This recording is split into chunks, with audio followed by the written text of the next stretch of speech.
Welcome, everyone.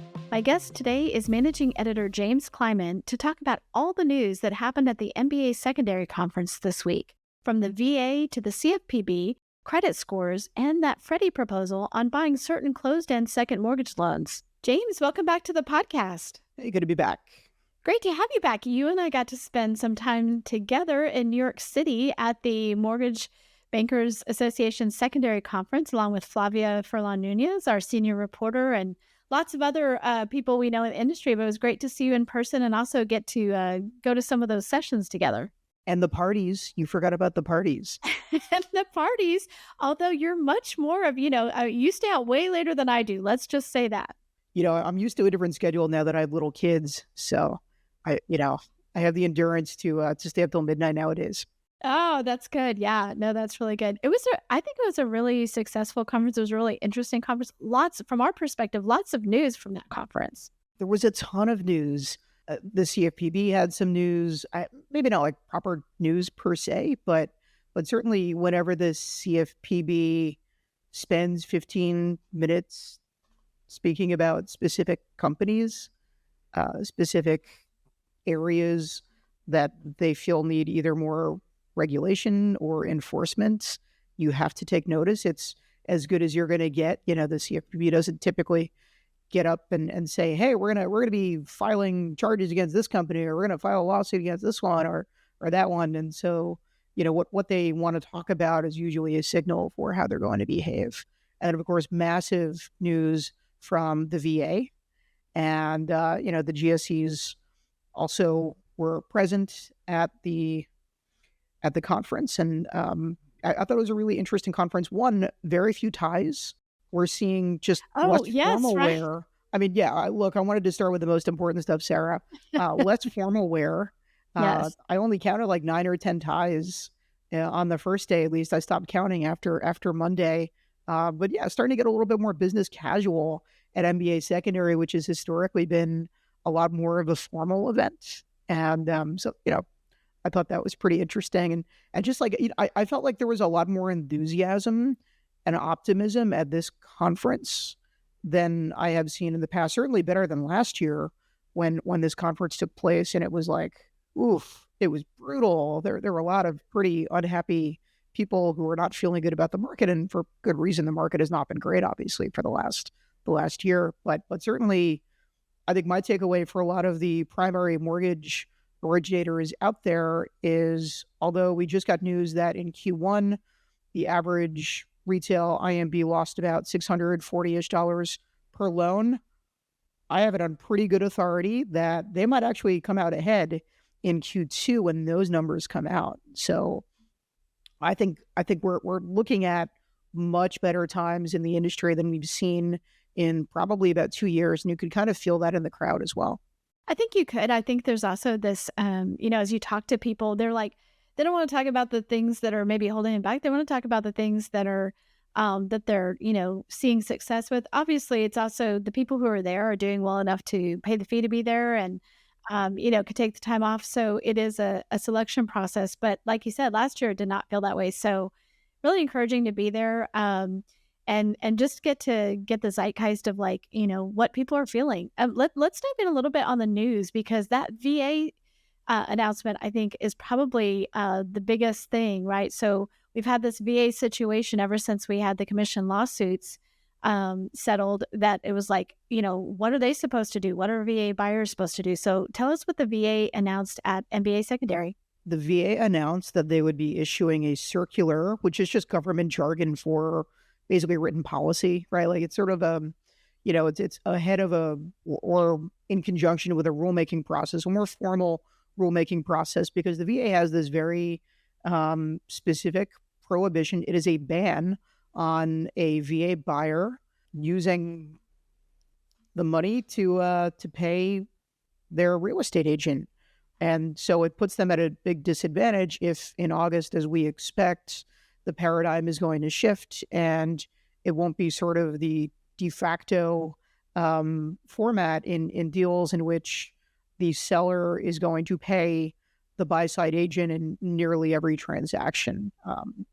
Now we know that obviously commissions are negotiable, and there has always been an option in the past, but really the default has been the seller is responsible for paying their agent and the compensation for the buy side agent. And that's going to shift.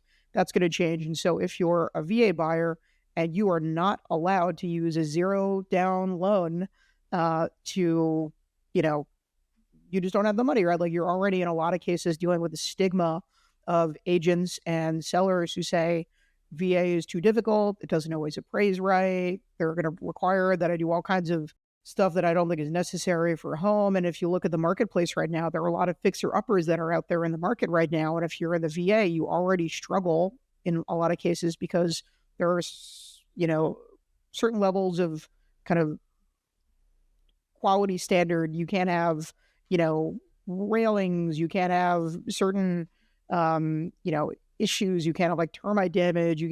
All sorts of things that you're not able to have for the VA to close on that loan, right? And so if you also cannot use any of the funding mechanisms available to you to pay your own agent, and the seller doesn't decide they're going to pay for your representative, you're at a massive disadvantage, an even bigger disadvantage that you've historically already been at. And so the fact that the VA has said, yep, we know that this is a major problem. Not only are we aware of it, but we're actually going to do something about it. And we're going to do something about it next month, albeit on a temporary basis, I think is very encouraging. Now, they're also going to have to work on a more permanent policy. And we don't have a whole lot in the way of specifics as to what the VA is going to do.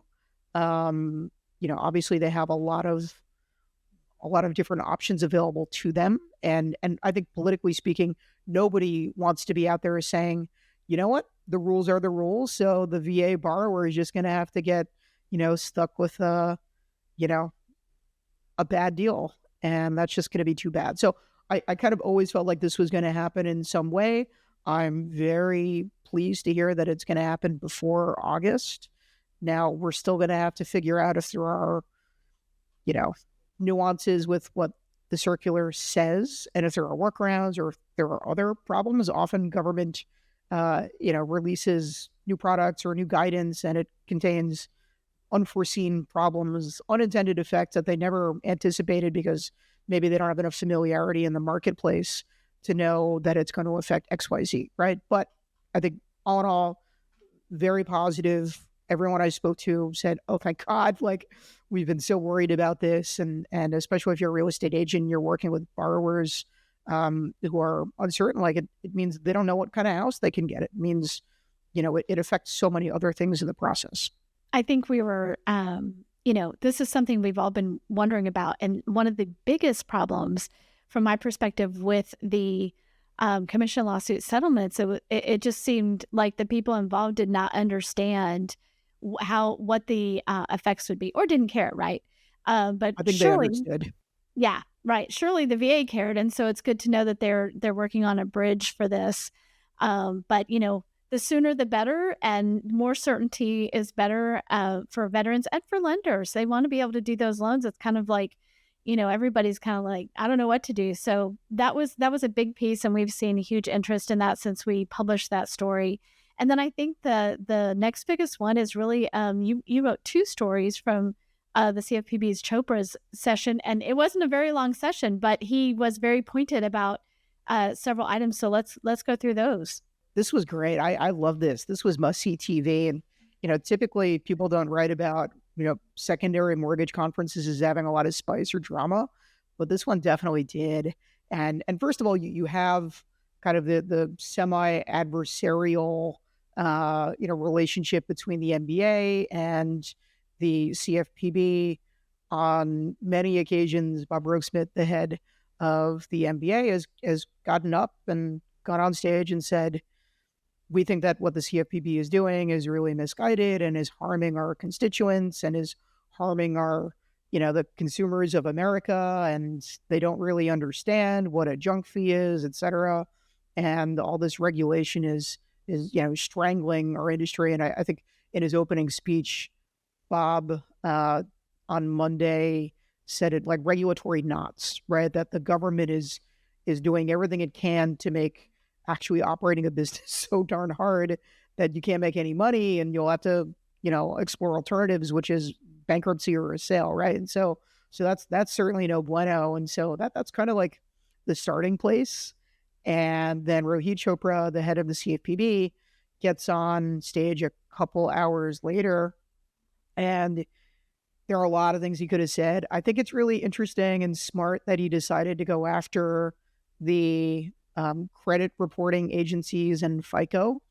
And so the credit bureaus, Experian, Equifax, TransUnion, and FICO, they have all made quite a bit of money over the last couple of years. And Rohit Chopra said it's been on the consumers, it's been on the mortgage lenders. You guys are the ones who are giving them all this money, and you don't have a choice. There is no choice here. If somebody needs, a credit score, why do you think they need a credit score? Well, if you're a mortgage originator, you think any investor is going to buy that loan if they don't know what the credit score is? Like, you think anyone is going to, underwrite and fund a loan that doesn't have appropriate risk, understanding?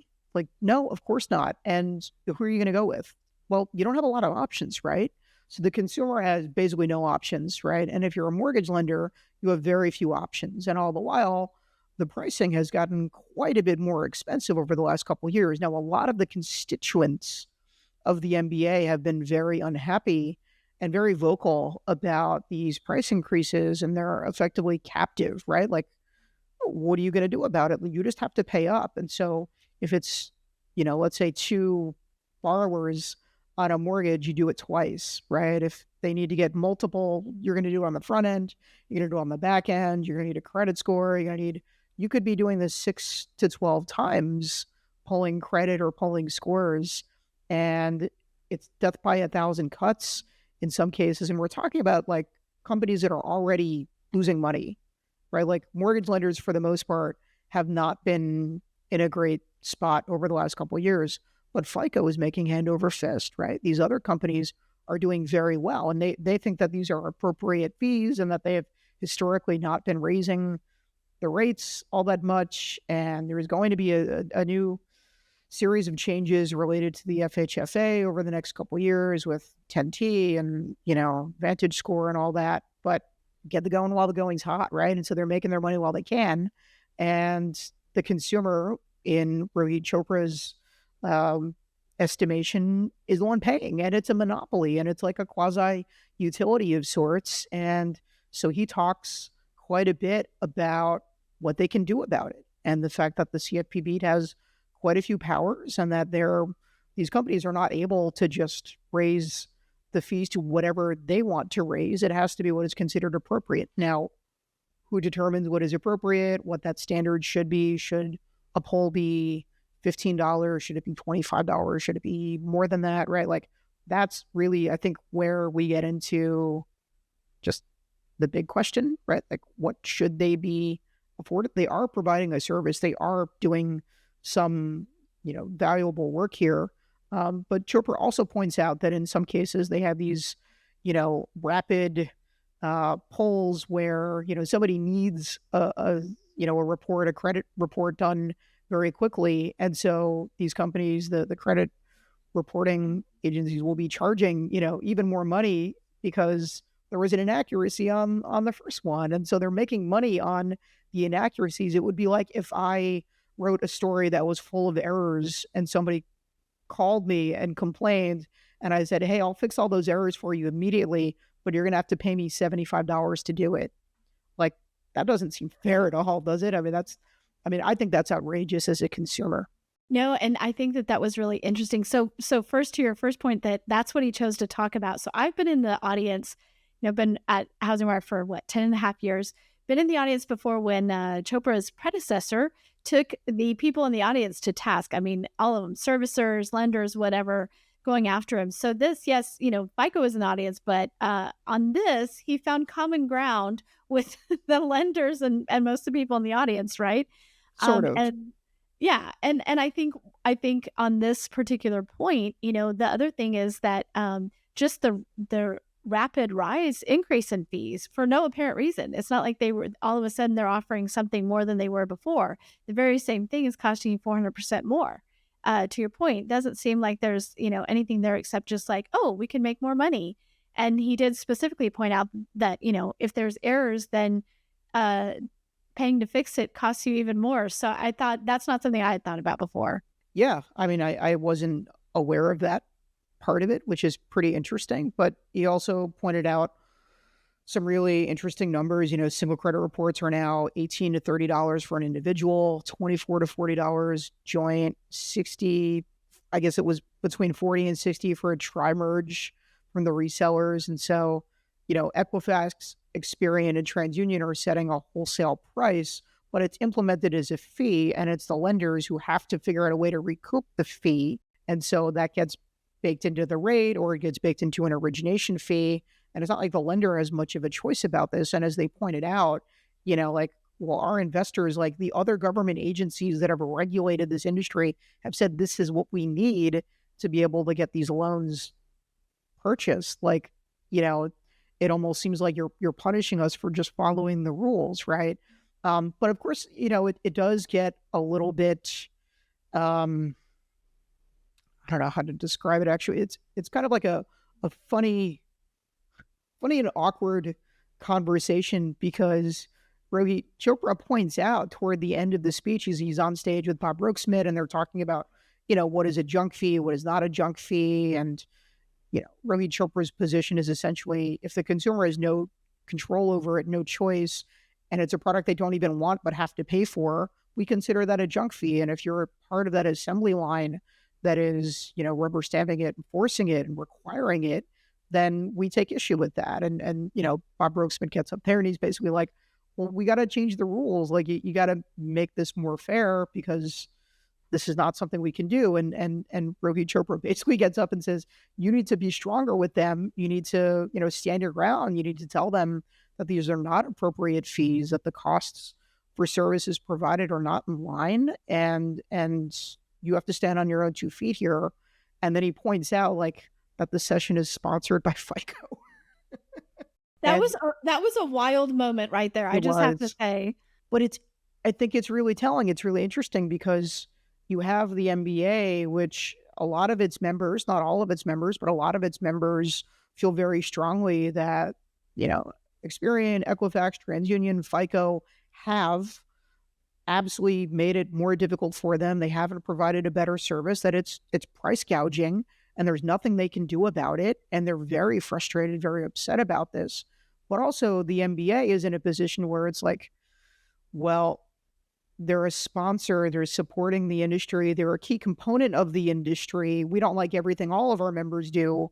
And they didn't keep them out of the firing line. Like, I imagine that they probably had some awareness or some guess that Chopra was going to get up there, and he's not exactly someone who shies away from contact, right? Like, he's going to get up there and say his piece. And I think of the things that there is some common ground on between a big mortgage trade group like the MBA and and the CFPB, like, this is probably one of the few areas where there is, again, like, maybe the MBA itself doesn't see it in the same way, but a lot of its constituents don't like this. And it is absolutely an area that I expect to see way more aggressive coverage of in the next year or two. I think this is a shot over the bow. This is letting FICO, Experian, Equifax, TransUnion know, we know what you're doing. We've been reviewing it. We've been talking to the FHFA about it. We are going to be examining the existing laws that we are able to regulate these price increases through, and you're on notice. And, I don't know how it's going to manifest, when they're going to do it, but I think that was basically telling the industry, we want you to be with us and support us. And hey, isn't it interesting that you're also, letting them sponsor this event? But look, it's mortgage. Like, there are so many different stakeholders, so many different companies, so many vendors, so many middlemen, so many, there's agents, there's title, there's appraisal, there's the GSEs or, other investors. You have so many different touch points, right? You have so many that this is just kind of the reality of it. It's almost like I don't know if you've ever watched The Real World, the old MTV show, Long time ago, yeah, yes. like a long time ago, right? I haven't seen it in many years, obviously, but there were often a lot of friendships that were developed in the house, and there was some conflict, and then there were some people where you were like, why are they in this house with us? And they're all kind of doing the same thing, living their lives, trying to figure it out. But there's going to be conflict in there at some point. Not everyone is going to agree because they all have different missions. They have different profit focuses. They have different methods to which they're going to do it. And, business is hard scrabble sometimes. Well, and I mean, we run conferences, so we know, that sponsorship specifically, it could have been bought 5 years ago, 2 years ago. You know what I mean? That's true. Who could know that this would be the exact manifestation of it? So the other thing that Chopra mentioned that you wrote up about was the LO comp rule. Yeah. I forgot about that one. That's a really good one. So Flavia Furlan Nunez and I have been hearing for a very long time that there are a number of LOs out there and lenders who are either permitting it, looking the other way, or it's baked into the business model, effectively saying, okay, in a high rate environment, if you want to, let's just call a spade, if you want to lie about the source of the lead, if you want to say that this is a builder lead or, an internal in-house lead, when we know that it's actually a lead you got from a real estate agent partner or you got direct from the consumer, but you need to compete on price because every bit matters, right? You need to figure out a way to make sure you don't get shopped. And so a lot of LOs are cutting their own comp. They're putting it in, let's say, the 50 bip bucket when normally their contract would say that this should be 125 basis points, right? And so we know that this has been an issue. Flavia and I published a story in December, outlined what we call the bucket game. And there are a couple lenders who feel pretty strongly that this is unfair, that this is distorting marketplaces, and potentially that there are consumers who could be harmed. This idea of disparate impact, that someone who is not as savvy, who is not as familiar with lending practices, with the fact that you can shop around, means that they end up getting stuck with a higher rate, whereas someone who is more aggressive and hints to the LO early in the process, if you don't give me what I think I should be getting, I'm taking my business elsewhere. So there is the potential that the CFPB could be looking into it. Now, Bob Brooksmith did ask Rohit Chopra during their conversation, are you enforcing it? Are you planning on rewriting the LO comp rule? And Chopra said, we are reviewing a lot of the existing rules on the book, many of which are more than 10 years old.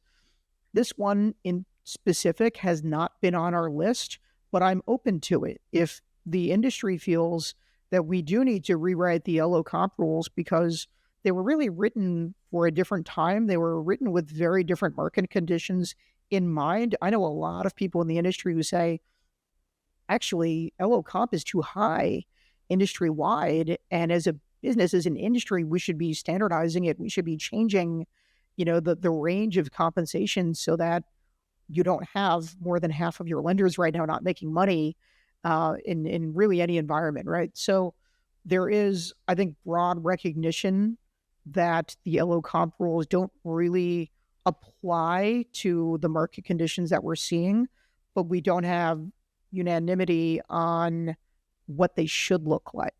Now, Chopra did mention that there are creative ways that LOs are violating the law, but they're, literally, he just came out and said, yes, we know that there are violations of the law. We're not unaware of this.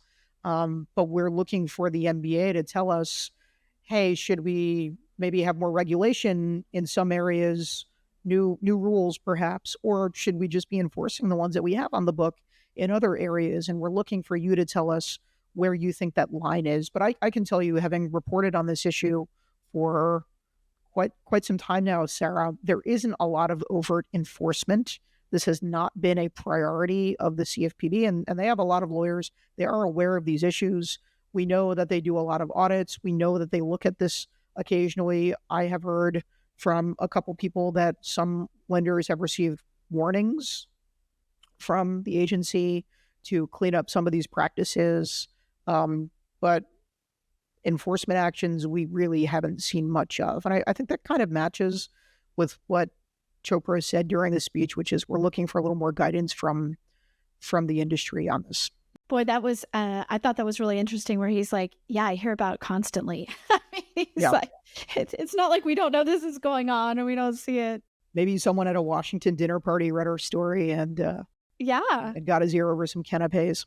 Listen, we know we have a big readership in that DC area, so probably some CFPB people themselves. So another big story that was that a lot of people wanted to talk about was Freddie Mac's proposal about second lane mortgages, right? I mean, those seconds came up in lots of conversation, lots of interest in that, lots of wondering about what that would do to, is it going to further lock in the rate? That's something Mike Fraudentoni said when he and I had a conversation on this podcast.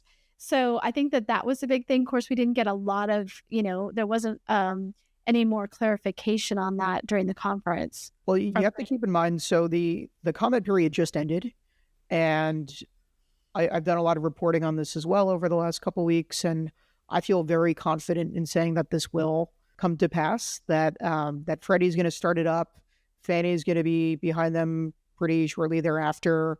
The FHFA is going to be pretty happy about this. And this is really like kind of a newer version of just a cash out refi, right? I mean, if you think about it, like you're extracting the equity, but you also don't have the disadvantage of having to give up your primary. And for so many Americans out there, and we talked about this forever, Sarah, like how many people have mortgage rates under 4% and just will not give that up because there's no advantage to doing so. Now, there are a couple ways to look at it. One, should the GSEs be doing this kind of work? Is it in their remit?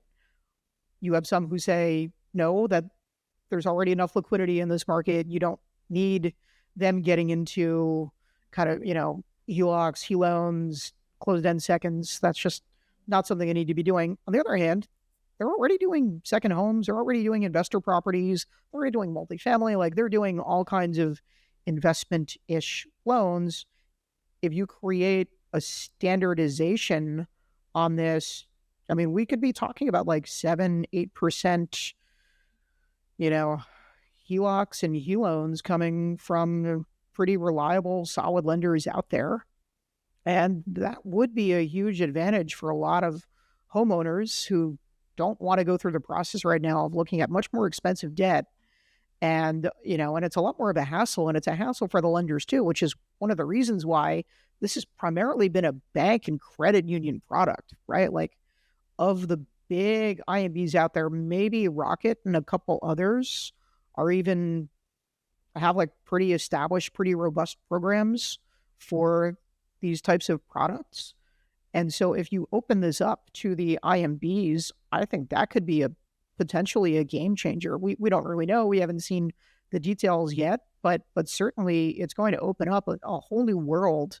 Now, how the LOs would get compensated from it, how they deal with some of the servicing issues on it is another question. When they could even launch this is another thing. I mean, right now, if you look at the lenders who are doing these existing products, again, who's doing it at scale is pretty much exclusively banks and a handful of IMBs. So if you look at the program that they typically follow, like we're not going to see a lot of, this is not going to be opening up in like the next month, right? Like we're probably talking end of year, early next year that we would start to see major progress on this.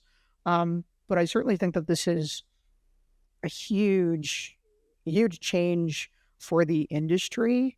And whether it's a good one really depends on your perspective, right? So if your perspective is this is going to really reinforce the existing lock-in conditions where someone with a 3% rate says, I'm going to get, an 8% second that is purchased by Fannie or Freddie, and I'm not leaving, I'm not going anywhere. I'll make whatever, maybe I'll take out that money and I'll pay down credit card debts or my daughter's student loans for college or medical debt, or like, think about all the things. Like American credit card debt is insane right now. Like there are so many reasons that I think there's $18 trillion in home equity right now that can be tapped, according to Bank of America. And we're tapping like probably 21 billion of it, right? Like like minutes, like percentages of percentages. Now, does that mean that fewer people move? Ultimately, is that good for the economy? I think that's a very different question. And I think it does require some real study and real thought. And we'll see. We just don't know yet. I think it's also, just another, if you're a private investor, you've got to feel like, listen, we've been living on the crumbs of what is available to us because Freddie and Fannie, have so much of the market. And it's like, and you're gonna get into this too. I mean, I can imagine that that's not a great feel for them. Yeah, I think the ones who are probably most unhappy about this would be the big banks themselves. I mean, the IMBs don't really have a way to play in this space right now. Like if you look at HELOCs and seconds, like it's bank. It's all bank. There are a couple small IMBs out there who are participating in secondary. And again, like the pricing is pretty high. The idea that this could come through agency would be big and almost certainly would go through the cash window. And so, being able to standardize it would mean you wouldn't have to worry about private label underwriting and buybacks and, all kinds of like review mechanisms, and the pricing would be a lot better. And so it makes it a lot more attractive. And I think that means you would potentially see a huge area of bank business that could be seeded. And so now, does that mean everyone in the private label market would be happy about it? No, but I think some would probably also figure out a way to get some of this business as well if it were to come to that. And again, like we're talking like trillions and trillions and trillions. There's more equity. There's more equity available that could be tapped, that could be monetized, that could be a revenue stream for our lenders than there are homes on sale or will be for sale. So if Fannie and Freddie and the FHFA are able to come up with a really reliable standard that isn't, draining like should somebody be able to do like an 80% LTV cash out? Like, that's one question, right? Should you be able to do 95.5? Like, I don't know what that number should look like. It's going to depend on a whole bunch of different factors, right? But there's a much bigger opportunity for what has already been done, what is already just a loan on the books somewhere, than there is in the outlook for the existing home sales and new home sales over the next 5 years plus. So if you can't join them, beat them, I guess that's the... And it's a huge opportunity, no doubt. James, I can't believe we're out of time already. I feel like we didn't even get to scratch the surface of all the things that we reported out. I would tell our listeners, there are tons of stories on the site. We had so much good reporting. We're still finishing up some of those interviews.